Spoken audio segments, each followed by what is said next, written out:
I got a dragon deck coming up Friday. Yay! This is the Player 4 Podcast. Join us each week as we talk about video games, entertainment, and pop culture, and bring in guests from the Rooster Teeth community. Player 4 has entered the game. Welcome to another exciting episode of the Player 4 Podcast. Hello. I messed up Tristan, that's all that matters. Hello, I am Tristan, aka Shagrazir, on the Rooster Teeth website. I am Alex, aka Chaos Black 21.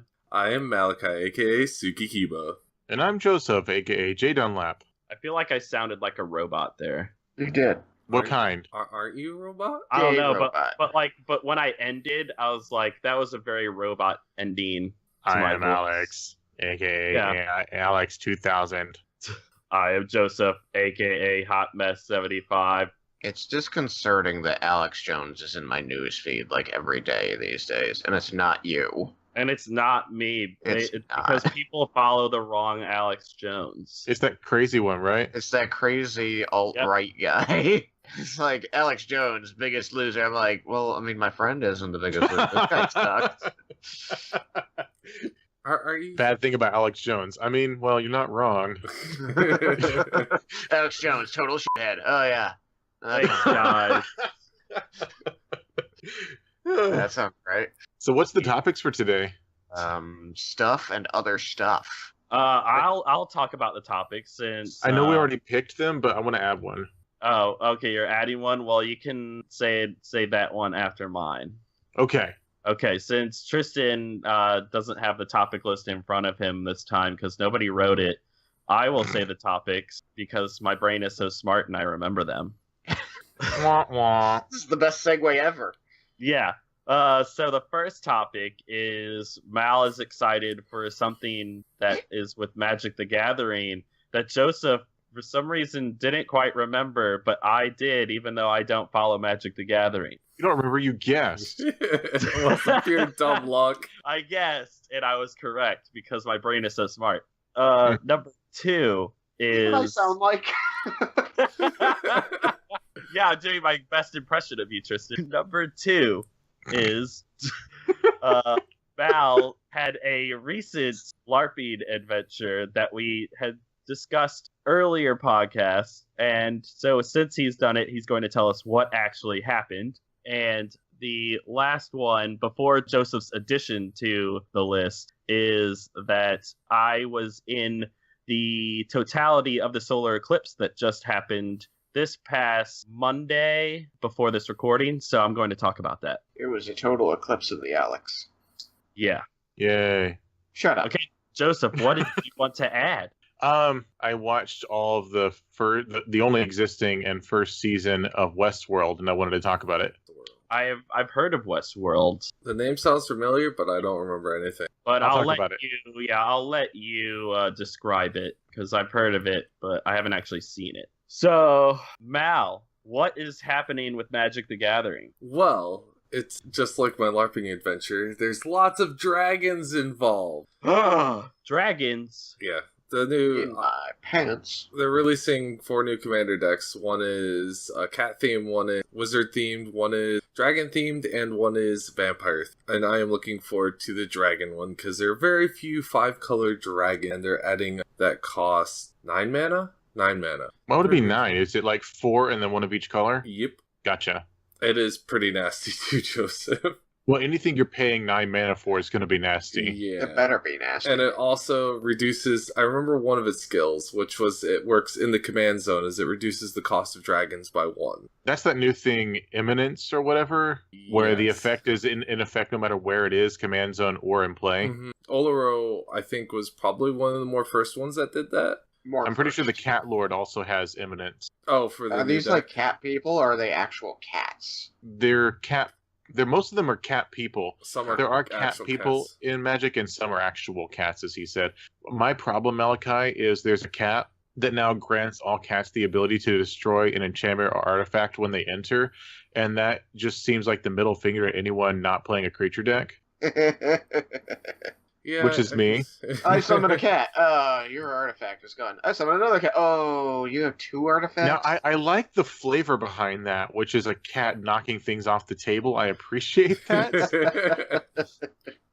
And the wizards thing is interesting. The vampire thing seems like it's, okay. It's played out. I think the dragon thing is the hype for me. I have a question. If there's cat people, does that mean that the dragons have Dragonborn, specifically a Riken Lumos card? No. They should. Like good cards. He said no in a really defensive way, like he didn't want you to know the answer is actually yes. Well, Alex, with the meta, I heard it was a really dookie card, so they left it out of the deck. Is it a dookie? No, you're a dookie. You guys are so mean. So speaking about dragons, I had my wonderful LARP this weekend, which was a 3-day event, with the 4th one being pack up and going home, which is a sad day. We had about 35 people there, and It was a lot of fun. I played a farmer named Malachi Flynn, and I did a terrible job as my character. Why are you so terrible? Well, wait, hold on. Did you kill PCs as a farmer? Like stab them with your pitchfork? No, I could have. I made a farmer that did that. I can do the way they did this. The DMs did it is there's actually 5 DMs, and we developed the story leading up to the event. We have a forum that we use, so these 5 DMs manage the event, and all people there are N/PCs. So you start as an NPC or people just to build up the flavor of the world, but you have the potential to be a player throughout the whole game. Like, if you feel it fit your character to continue helping the party or making a party and going and doing something, you can. So interesting. It's a very open thing. And I was supposed to persuade a character named Silver Amber Star, to not be delinquent, and suggest her to hang out with this person and be a role model with them as my beginner start of my character, and I really wasn't involved as much as I should have been. So what you're saying is you failed your mission. Yes. She didn't. She still stayed a delinquent and caused trouble. Well, actually, she went with the party and did a lot of stuff with the party. That was the name is Silver Amber Star. It's just the name they picked for her, or the name she picked. We have a lot of involvement in the build-up of the characters and stuff. We can talk to the DMs beforehand. I don't know who picked all the names. But it's my character name. It's just to have fun, Come on, Tristan. What's the name? Loomis Avatar Shag Wazir. Jeez. Shag Wazir. Dragonbird name. But anyways, lost track of my. Oh, so we're building on the story we had last year. It's we're in the town of Castleton, and after everything dealing with the king and the previous party killing the king, and the queen getting away, everyone knows everyone in the town already, and it's all the characters from the previous adventure that a plague has hit the town and it's been ravaged. The whole town's been ravaged for the past year, and 85% of the population is gone. So they're fighting to survive, trying to build structure, trying to get things under control. And that's what led to the start of everything happening is links to the previous information from the previous story, and trying to find order within the town, taking care of the orc attacks that were happening, and try to find out what was going on and why the plague started. I actually missed out why the plague happened because my character wasn't involved in that part, and I was helping cook dinner. Oh, great. So now we'll never know. You'll never know. But it led up to a half dragon, kind of like a dragonborn kind of thing, found in a well, and they ended up going into the sewers to deal with some stuff there. I didn't get all the story, by the way. So we can see that. Yeah, so basically there was a lot of corruption in the town. People were appointed leaders, and the party went to venture around, figure out where the plague came from. They ended up going down a well into the sewers, finding a lot of artifacts and hints to what's going on. And we're attacked by, it's a common name for a dwelling monster. I don't remember its name offhand. That's a D. Dwelling monster. No, I want to say like a Dwellmon. Dreadnought or something like that. A Dwergar. So they ended up getting out of the sewers and going into a shrine that was devoted to, I can't remember all the fancy names they give everything, to a king that slayed a dragon in the past, and they used to give tribute to the dragon there to keep it at bay, or where it was sealed, to appease all that kind of stuff. And then they didn't really slay the dragon if they have to. well, that's the thing. At the end of the adventure, they had to go through the temple, solve all these puzzles and riddles that the DM set up, which were fantastic puzzles. I mean, they did really good this year, to where they had to turn these certain statues certain ways to open a door. They had to use centrifugal force to solve a puzzle to open another door. They had to set up a what's the, like, you know, the candle for, like, Jewish holiday, the Menorah?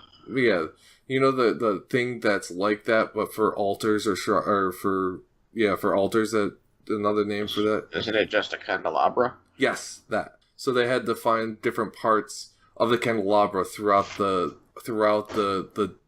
temple and set it up to unlock a tomb that they found stuff they needed to protect themselves from a dragon. And You know what this sounds like? Legends of the Hidden Temple. So, it had to be set up because one of the DMs had to leave and they wanted to wrap up the story. So, after everyone got back to town, we were attacked by a red dragon, and the party had to fight a red dragon and a couple dragon humanoids. They slayed the red dragon. It was a lot of fun, and it was awesome. It was actually Should have been a green dragon. the dragon took 4 people to operate. By the way, we didn't just fake it. We had an actual giant model dragon we used that took 4 people to operate. And how did they kill it? Just the parties, they went back to town, and the stuff that they got from the temple, and with the help of the villagers, they defeated the dragon. So all the farmers are out there with their pitchforks stabbing the dragon. Yeah, or there was a blacksmith in town, so people... Where was Farmer Flynn in all this? He disappeared. Yeah, you should have helped out. He disappeared. Why? Like I said, I needed to work on my improv, and I kind of phased out. It was my negligence and error, but I had a lot of fun. Like, it was fun watching everyone do stuff, playing, participating. I did mobs. I was an orc. That was attacking. That was one of the commander orcs. So apparently, I had to report back to my master. So I had ridiculous, like, I had a dash feat to where I can just like bolt the heck out of there. I had a bow and arrow and a scimitar. And so I led a orc raiding party to ambush the group that was heading to the temple. But you didn't kill anyone.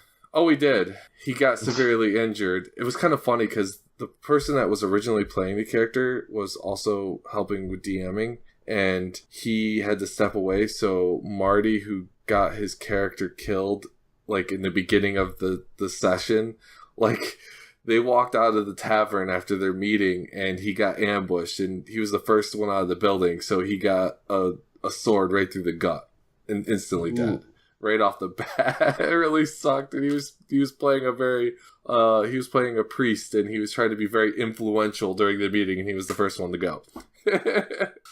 So he ended up playing the DM's character, which he wanted the character to die, so... My little sister was playing one of the orcs, and she cleaved him in half, but because Matt just called it that, even though he was only at like -3 health. You know that when you're at -3, once you hit 10, you're actually dead, so you bleed out 7 HP, and you have a chance to recover. So Matt just said the DM just said he was cleaved in half. He's dead. He's gone. But then the other DM came over and was like, I didn't quite want you dead there.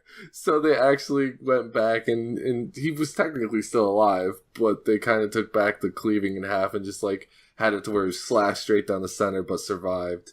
He was cleaved. slashed, but he only his body held on by one sliver of skin. Yeah, and he was revived. Yeah, because it was kind of funny, because it's like, I wanted you to die, but not yet. So, it was fun. It was a lot of fun. We had a lot of laughs. We sat around the fire at the end of the day and just chit-chatted, had a good time. Woo! So, that was the adventure. Right. It's a lot of fun. We set up a huge maze. The place is gorgeous, and we spent 3 days playing D&D. LARP adventuring. You heard it here, folks. Do it. So I hope that was interesting. Hope it didn't bore people to death. It's very... Yeah, see? Exactly. I'm just kidding. It's very intriguing. Like, I've never seen something like this, like, actually live. So it's kind of interesting thinking about it. And it'd be cool to see. Yeah, the format's really fun, too. We've only done this new format twice, where everyone starts out as a player to give flavor to the town and make it alive, and then build off of that. All right. We're just gonna cold transition to the next topic here because I don't have any way of transitioning. So You know what's fun? what?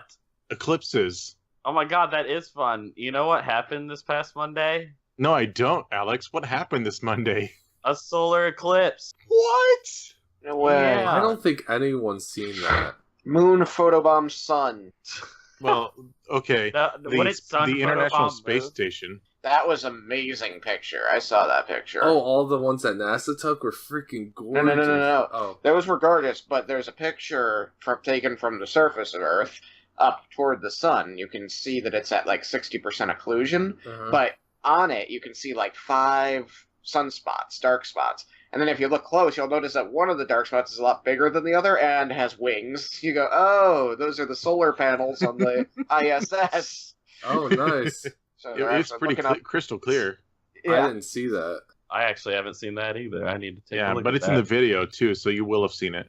Oh yes, don't worry. I'll somehow find that picture. So don't worry, folks. It's up here right now. So you, Alex, you were in the total eclipse, whereas the rest of us were partial. I was 40%. Yeah, it came right through, like pretty much almost sliced the U.S. down the middle. Ow. And passed through St. Louis. So I had it for 50 seconds. I was in total eclipse. So the sun came, or the moon came and like was directly in front of the sun. It just went completely dark. As soon as it went dark, the bugs started like going chirping and going crazy, and we didn't have any animals around us, so as far as we know, we didn't see any animals go crazy, but it was really interesting, like the bugs going off, and then the sun would come back, and then the bugs just stopped. Thought it was nighttime. They're like, party time. Yeah, and it got a little colder, not too much, but you could feel it. 20 degrees difference in the shade. It wasn't quite 20 degrees for us. Even with the partial, the lighting was really cool, and like it was there, but it just didn't seem right. Yeah, we kind of saw that too as it was going before the total eclipse happened, and I had my glasses on, so I was watching it safely. But then when it actually happened and we were in totality, you can't see it because the light isn't bright enough. So at one point I was like, I can't see anything. I'm going to risk it. And so then I just like for 1 second took off my glasses to see it, put it on and put it back on. And I saw it was friggin' amazing. The light from the sun around the moon was like, usually the sun's yellow, but the light around it was like this pure white. It was awesome. So if you start acting weird, that means part of your brain melted? Well, I would figure the first thing that would happen would be my eyes just getting destroyed, and since those aren't destroyed, I figure my brain's okay. I'm pretty weird as it is anyway, so I doubt you'd see a change. Yeah, we wouldn't. Till you start trying to do body snatcher stuff. I mean, you'll have to wait until next RTX for that. I'm excited by this prospect. What? Oh, so I was 40%, and I intentionally skipped it because I didn't have the proper glasses for it. Same here. I was 80%, and I went and looked at it through a couple pairs of sunglasses. I heard that's not safe. I didn't even know that was safe. Yeah, that's not very safe either. Yeah, but, I mean, if you're only looking at it for a few seconds at a time, it's... Yeah. Because you need, like, welding mask quality protection, don't you? I don't think that it's any more dangerous than looking at the sun when it's not eclipsed, so... if you ever find yourself looking up at the orb during the day...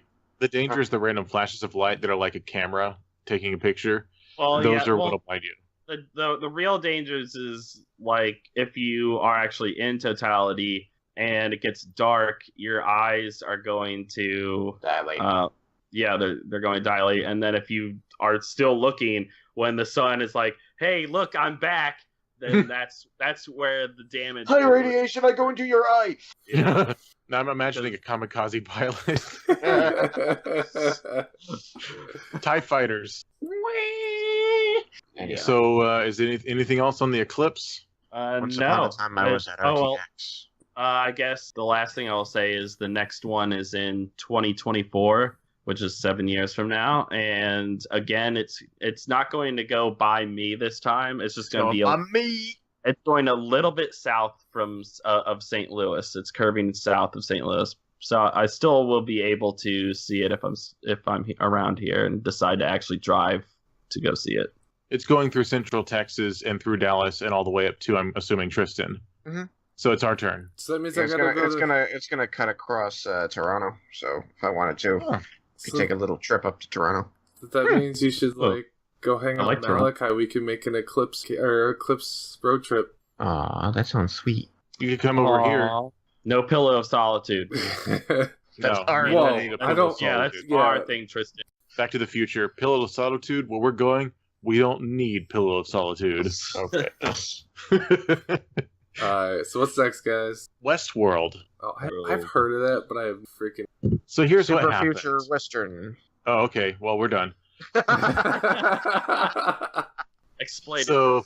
This week I started teaching again for the new school year. And I guess because of the stress of the school year coming up, I don't know why exactly, I did not sleep Friday night. I wanted to and could not. I didn't sleep until about like 9 or 10 for a few hours. And I utilized that actually as a way to get my sleep schedule back online so I could get up in the morning for school. I just sounded like a little kid. I'm getting up in the morning for school. Where's my lunchbox? So My crayons. I spent from like 1 a.m. until sometime in the mid to late evening of Saturday on and off watching Westworld. So it's 10 episodes so far. I was getting the impression it seemed like a miniseries until it was nearing the end, and I realized, oh yeah, there is another season that's in production right now. It was kind of like when we watched Day 5, and we didn't know that they intended to do a second season, and then they reached near the end. You're like, how are they wrapping this up? And they're not wrapping it up. Which apparently I checked the RT site. I'm like, they're on episode 2. I forgot that they started Day 5 again. So No, they're actually on like episode 3 at this point. Oh, okay. Well, then I'm even further behind. Aren't they running out of days with that though? I mean, season 2 should be called Day 6, honestly. But when they get to Day 9, it's about StarCraft. Okay, so Westworld. I had heard about Westworld. In fact, Adam Baird had talked a lot about it when it first came out. And I've seen like ads whenever you watch an HBO show. It's actually quite brilliant. The beginning of each episode has an ad for another HBO show, a trailer. So I've seen ads for like Ballers, which is the Dwayne Johnson show. He's in Vegas and his character's like trying to start a business or something. I've seen some other ads for other things like The Sopranos, and I saw an ad for Westworld, and I remembered, oh yeah, I heard about Westworld. It's like what, Jurassic Park with androids in the Wild West or something. So I decided I would watch it because I have HBO now right now because of Game of Thrones. Essentially, the premise is we're far enough into the future that we've cured death essentially, and people are bored and they have money. So one thing that they do is they go here to Westworld, which is an enclosed park of many miles, and it's populated by it's almost like LARPing. I'll put it that way. It's populated by androids who don't know that they're androids. They're playing out these Western scenarios, and they're on loops. And so people come in and they play whatever role they want to play. If they want to be the villain, they can be the villain and go shoot some people, or worse. If they want to be a good guy, maybe they can go out and pan for gold, or they can go to the bad guy hideout and take out the big bad guy. There's a heist. There's prostitutes in the saloon. I feel like this is gonna be that the protagonist, an android who forgot he was an android and decided to be the hero. That sounds like an episode of The Twilight Zone.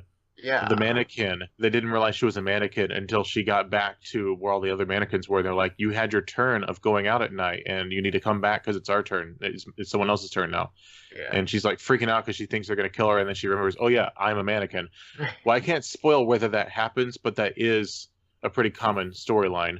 Yes. Star Ocean till the ends of time video game. Essentially, the androids think that they're people. In fact, this generation of androids that's been made actually have human bodies constructed in a lab with an android brain.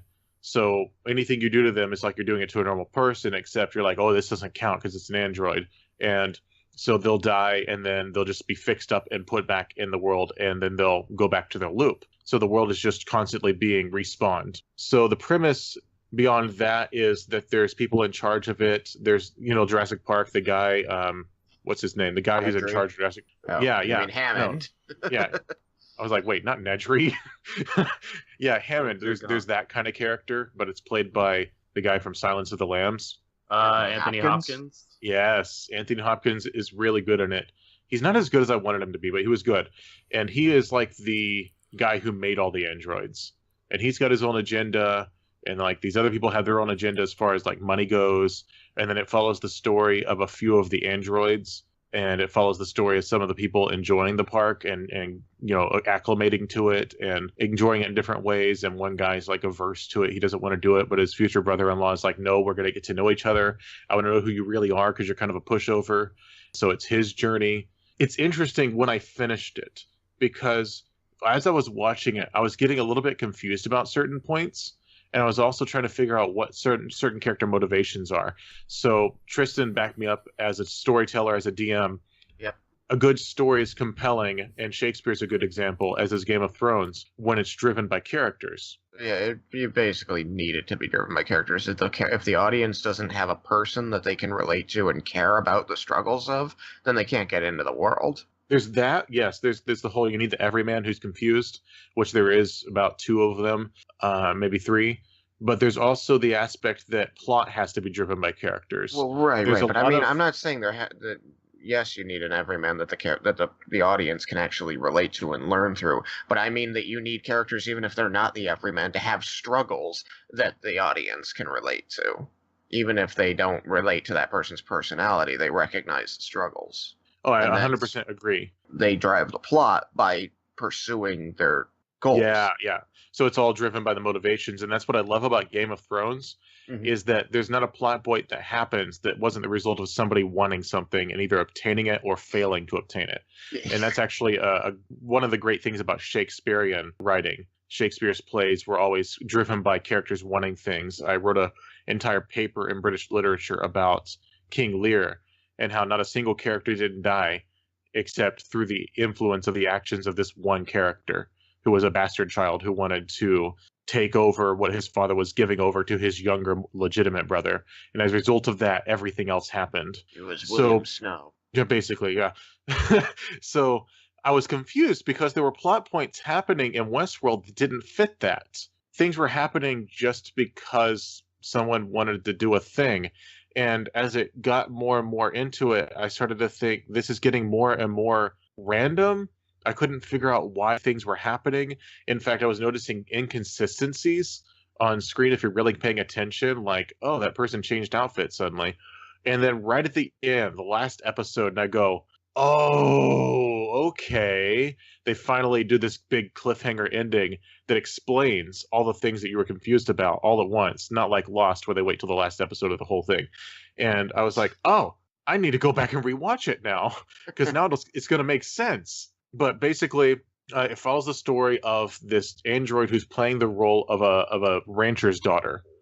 She's in a loop where she's got this love interest who every morning he shows up in town from the train, and he comes over and he talks to her. She's like, "You came back for me," and then they go off and they ride around in the pasture, and then bad things happen to them. No way. And that's like the very first thing that happens in the series. It shows the beginning of that. It shows that particular loop. Occasionally, that loop is interrupted by someone else who's a visitor wanting to play the role of that love interest. And occasionally her story changes a little bit, but she's on that loop, and the loop gets interrupted by something, and there's ripples in the story, and then people are influencing other parts of the story from outside who are wanting to either influence it or reduce that influence. Very intriguing story. So I recommend it if you just want to sort of have your mind bent a little bit as the story progresses. And it's also really compelling because there's a romance plot, and then there's this guy who's been a patron of this world for like 30 years or something. He's like in his 50s by this point, and he has done everything you can imagine, good and bad. He's pretty much murdered every NPC there is. He's probably banged every NPC that he could possibly bang, and he wants to find out what the end game is. He wants to find that raid content, as it were.